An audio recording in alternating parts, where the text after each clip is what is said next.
The second phase of the Dragonflight Pre-Patch is now live, being the last major update to World of Warcraft that we will see until the expansion fully launches later in November.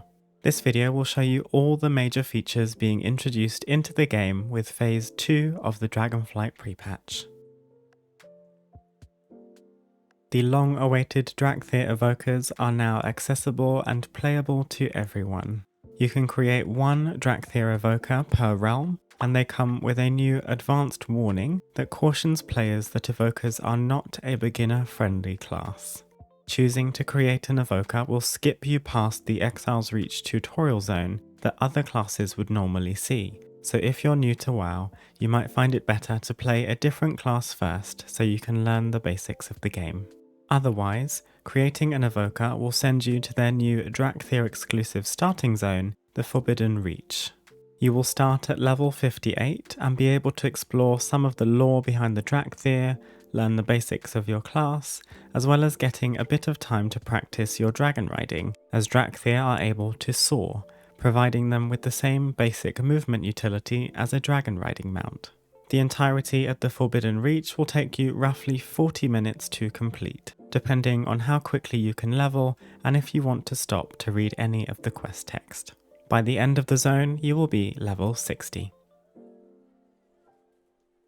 Another new addition to the game in Phase 2 of the pre-patch is the updated Uldaman dungeon, the Legacy of Tyr. The dungeon takes place in the same instance, but with 5 new bosses with all new mechanics. Uldaman Legacy of Tyr will be available to players at level 60 in Phase 2 of the pre-patch, and the bosses will drop item level 278 gear on normal difficulty, so it can be a great way to farm gear on a fresh level 60 ult to get them caught up in time for the new expansion. I have a dungeon guide for Uldaman Legacy of Tyr on my channel which covers every boss on normal and heroic difficulty. The video is linked in the description below if you want to see how each boss encounter works.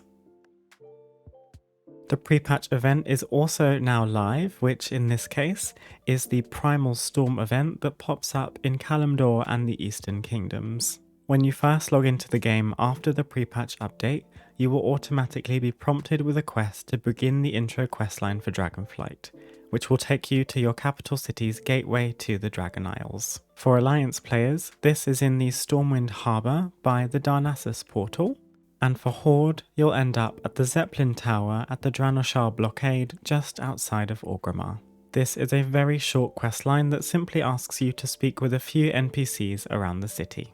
Once you're done, you'll be given a quest to complete the new Uldaman dungeon, to participate in your first Primal Storm event, and to speak to the new vendor NPC that will offer you rewards such as transmog and a new toy in exchange for the Primeval Essences currency, which you can earn during the Primal Storms.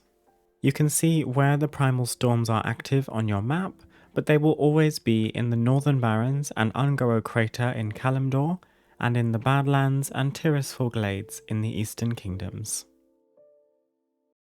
Finally, the last major change in the second phase of the pre-patch is that Shadowlands content has been moved to Chromie Time.